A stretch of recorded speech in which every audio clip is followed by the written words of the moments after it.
Hello.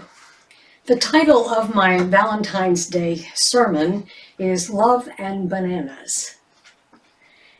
In her book, The Language of Emotions, What Your Feelings Are Trying to Tell You, award-winning author Carla McLaurin says, "I sense a visceral difference between love and emotion. I can be furious with people I love, frightened of them, and utterly disappointed in them, but the love never wavers. Love for me lies in a realm far deeper than emotions, and in that deep and rich place, words don't carry a lot of meaning." We all carry within us that deep, rich place, a place where love can flourish.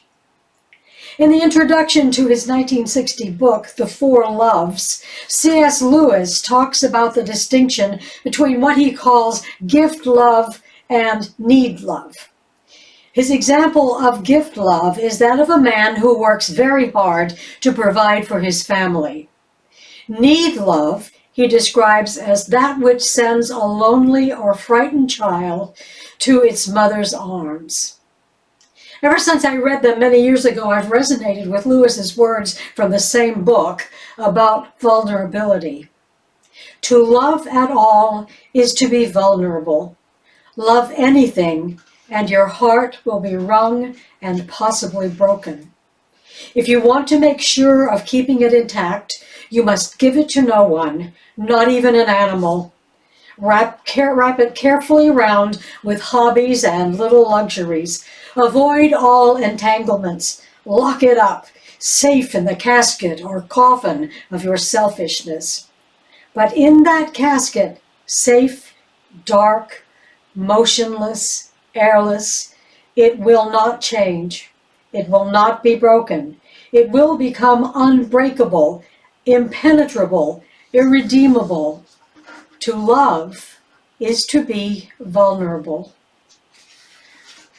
I've loved and lost a lot over my long lifetime, and while most of that love was beautiful and life-affirming, I've also experienced the brokenness and pain of loss that made me feel quite vulnerable. So many people, Americans in particular, find vulnerability to be a negative character trait. They see it as a sign of weakness. But professor, lecturer, and writer Brené Brown has for years tenaciously peddled the idea that vulnerability is an admirable character trait. In fact, her TED Talk, entitled The Power of Vulnerability, is one of the top 25 TED Talks of all times. She says, "People who wade into discomfort and vulnerability and tell the truth about their stories are the real badasses." I don't know if I can call myself a real badass, but I can honestly report that I've dealt with a lot of discomfort and vulnerability and somehow managed to wade in and work through most of my losses.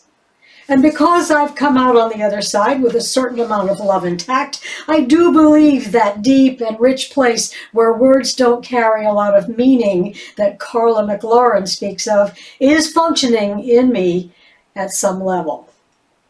I believe we all carry that realm within us, this place where love can flourish if we allow it. I believe it to be a sacred space, one that at any given time can hold both good and bad thoughts and experiences. Things we keep memories of, things we're working through, and things we're avoiding at all costs. Personally, I think I do pretty well with what C.S. Lewis calls gift love. It's the need love that I've had problems with all of my life. As many of you know, I was adopted as an infant. As an adoptee, I frequently described myself as a woman without a country because I didn't have a clue as to where any of my forebears came from. I've also spoken of feeling as though there were a hole in my heart that I didn't know how to fill. But after thinking in terms of the two passages I've been referring to, I have a better image for my feelings. It's like that sacred space within me is holding a piece of my heart that broke off at birth. a peace I've been working overtime for most of my life to keep intact. I've done this, paraphrasing C.S. Lewis, by locking it up in the safe casket or coffin of my selfishness, where it remained safe, dark, motionless, airless. It hadn't changed. It hadn't been broken. It had become unbreakable, impenetrable, irredeemable. That's the most vulnerable part of who I am. The reason I'm sharing this with you on Valentine's Day is that I finally allowed that vulnerability I feel about being adopted to open up. And as a result, after 74 years of feeling lost and abandoned, I've been able to unlock and begin unwrapping that broken piece of my heart and start the healing process. This began when a cousin of mine, the daughter of my birth mother's sister, made contact with me through Ancestry.com. She's been coming to our services off and on since mid-August, and we've been corresponding over email and messenger. Shortly after I found her, I found myself feeling overwhelmed. After thinking of myself as an only child up until a few years ago, I didn't know quite what to do with 2 sisters, 2 brothers, and more cousins than you can shake a stick at. Although I understand on an intellectual level why I was given up for adoption, on a gut level, I've always felt that I was in some way rejected because I wasn't good enough. Abandonment issues have dogged me throughout my life. So when my cousin Phyllis began to ask me personal questions about whether I was married, if I had any children, etc., I was suddenly terrified of being rejected again if I told her I was a lesbian. But my need to connect with members of my birth parents' families finally overcame that fear, and I wasn't rejected. In fact, when I told her about my abandonment issues and my fear of being rejected, Phyllis wrote me this. The word abandonment is a strong one for you, and I'm so sorry that it is a weight on you too. If I can help by letting you know that I knew your mother so very well and loved her dearly and feel very strongly that she would never abandon you. I know the times, and I knew her father, our grandfather, very, very well. They were what I call foot-washing Baptists. I wasn't allowed to cut out paper dolls on Sunday or go to the movies on Sunday, etc. I am sure that your mother had no choice in whether she could keep you. I know it was with a sad heart that she had to let you go. You can know that she had love for you and she didn't abort you. Susan-Lynn, I wish so much that your mother knew how beautiful and smart and polished a daughter she has, and that her daughter and her niece are friends. My dear, please do not feel advantaged. My dear, please do not feel abandoned. Maybe feel that you were loaned to your devoted parents that raised you and gave you love and wanted you so very much.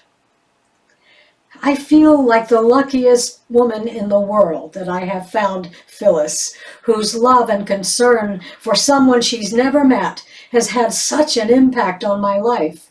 The gift love she's shown me is proof that hope and compassion are always there. Sometimes we have to search for it, and sometimes, as in my case, it just plops into our laps out of the blue. But no matter what deeply held hurts we're carrying around with us, we should never abandon hope of healing.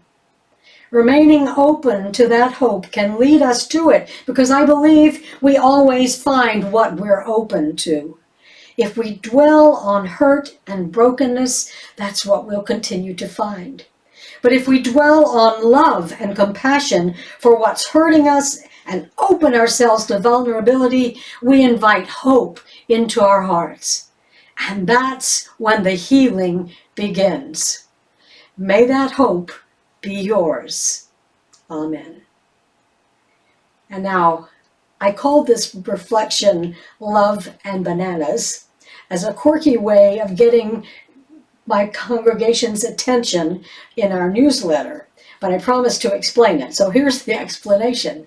The idea came from Lech Scheller, founder of the Save the Elephants Foundation. He says, you don't need a bullhook to control an elephant. You can guide an elephant with love and bananas. Our closing words are by Reverend Cameron Trimble. We need blessings from others in our lives. We gift people in ways we may never understand when we offer blessings to others. One of my favorite authors, Dr. Clarissa Pinkola Estes, says that blessings flow in a sacred pattern. I wish you well on your way. I do not occlude or obstruct you. I wish for you the best of yourself, that you be safe, that you be kept from harm, that you be able to unfurl your truest potential, your truest soul in this day, in life this day, this moment, and that you be watched over and come back to me safely always. That is the essence of blessing. You are a good person, a worthy person who is loved and cared for, and I will watch you cross the bridge until you are safely on the other side, and I will wait for you until you come back again. Amen.